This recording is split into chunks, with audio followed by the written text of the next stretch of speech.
Whoever thinks that the so-called culture wars are trivial or even imaginary, think again. First of all, what are the culture wars? Well, it's an ongoing battle over the values of this country. Freedom of speech, the definition of a woman, the perception of our history, race relations, the importance of merit, hard work and self-responsibility, and much more besides. There shouldn't be a battle over the values of this country because they are permanent and are what define us. I don't know about you, but I don't change my values every 10 minutes. They were established in my childhood by my family, friends and teachers, and further shaped by my life experience. And over the years, whilst I've changed my opinions about a few things when presented with new evidence, where is the Brexit disaster, for example, I haven't changed my mind about what is fundamentally important. For example, the freedom to say and express what you think without fear of the consequences. The idea that merit should be above box ticking, that our society should be colourblind, that we should have equality of opportunity, but not equality of outcome. That we understand that men and women are different and that women should keep their hard-won sex-based rights. There shouldn't be a one-sided, damning interpretation of our history, given the fact that we gave the world parliamentary democracy, the modern market economy, and we ended slavery.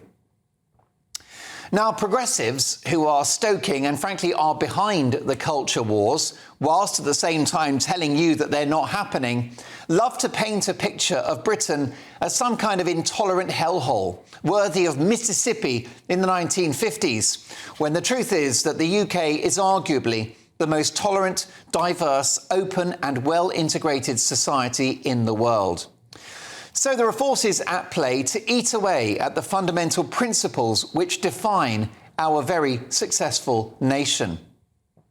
These ideological thugs even talk down things like our economy in the face of reality.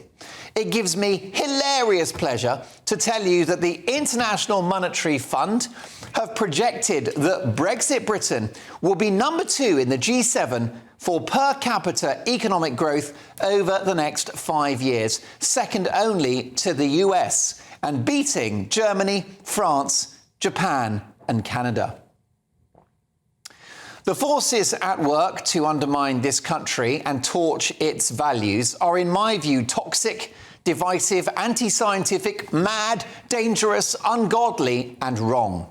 Enter stage left those geniuses at Avon and Somerset Police, who appear to have ended all burglaries, sexual assaults, murder, cybercrime, fraud, muggings, gang warfare and antisocial behaviour. That's right, they seem to have ended all crime, because yesterday they proudly announced on Twitter that they've arrested a man and imprisoned him for burning a pride flag in a park in Weston-super-Mare. Well, the police are having a Weston-super-Mare on this one. So far, the tweet has been seen by 1.3 million people, with thousands of angry comments, but just 289 likes. We call that death by ratio. Dear the establishment, I hate to break it to you, but the public are not woke. This story about the police was so comical, I honestly had to double-check that it wasn't a parody account. Now, the police have done this guy for criminal damage. He took the flag. But why are they tweeting about it when it's clearly not the crime of the century? This ludicrous story demonstrates just how ideologically captured public institutions like the police have become. And frankly, the double standards of our cops are a sick joke, as they allow so-called peace protesters to indulge in a weekly festival of Jew hate, calling for the wiping out of Israel, and intifada, which means suicide bombs on public transport and in crowded public spaces. No arrests made, but let's lock up a man who performs a stunt criticising a mad new religion which is drastically changing our society and which particularly threatens kids, women and gay people. So for whoever wins this election, let me promise you, whilst the cost of living, crime, school places, defence and the NHS are of critical importance and concern to the public, the so-called culture wars are important too, because they materially impact what it's like to live in this country and what it means to be British. We faced a threat to our values in 2 world wars, and with the help of Winston Churchill and our like-minded allies, we prevailed. We now face an ideological threat from within. The Holy Church of Woke has captured public institutions that you and I pay for, like the police. And the last time I checked, I don't think anyone voted for that.